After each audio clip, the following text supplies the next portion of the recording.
Undefeated knockout artist ng Misamis Occidental na si Nathaniel Dorona ay kakalabanin ang undefeated knockout artist ng Cebu na si Arvin Jan Pasiones.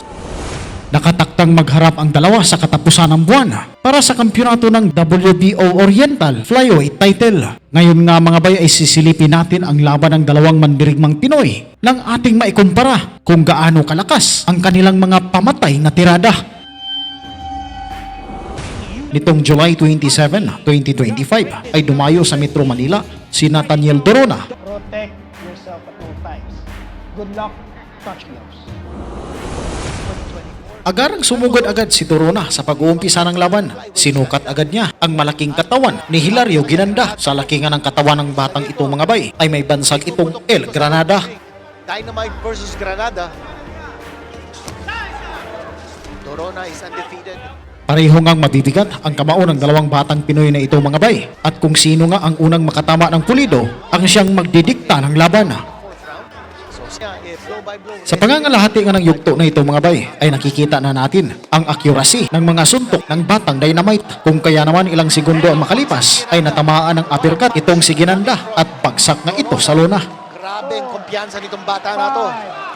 Dorona and Ginanda. Nakatayo pa nga rito si Ginanda mga bay, pero parang wala pa ito sa ulirat. At dito nga'y hinahanting na siya ni Dorona at pinagmamasdan ang bawat galaw kung saan ay hinihintay ang pagkakamali para muling mabitawan ng batang Dynamite ang dinamitang suntok nito mula sa kanyang left uppercut. Let's go down once more.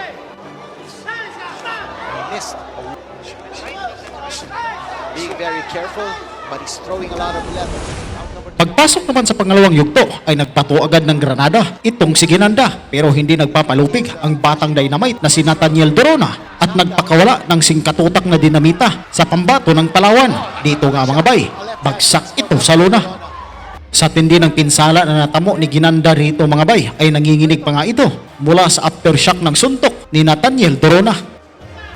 Sa pagpapatuloy ng kanilang suntukan ay mas binabuti ni Ginanda ang dikitang sagupaan.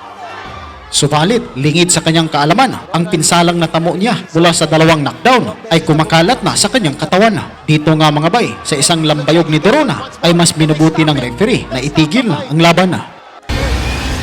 Sa kabilang banda nga mga bay, ay silipin rin natin ang huling laban ng batang The Sniper na si Arvin Jan Pasiones. Kaliwiting boxer itong si Arvin Jan Pasiones mga bay, kung saan nga rin ang kaliwang suntok nito ang kanyang pangunahing sandrata.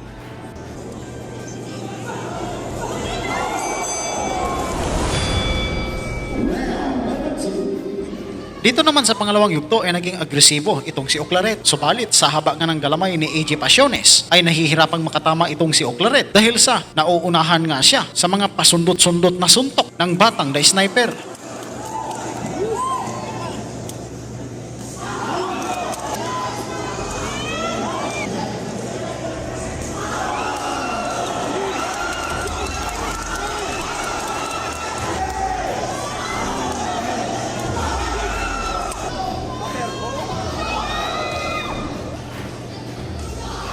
At sa huling minuto nga dito sa second round mga bay, ay isang left counter punch mula kay Arvin Jan Pasiones ang nagpatulog kay Geraldine Oclaret.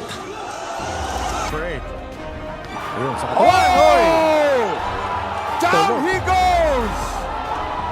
Kung kaya naman, ang sagupaan sa pagitan ni Arvin Jan Pasiones versus Nathaniel Dorona ay isang kapanapanabik na laban na. Daghang salamat mga bayan, hanggang sa dulo hindi pa rin kayo bumibitaw. Nais ko pong malaman ang inyong reaksyon sa ating video.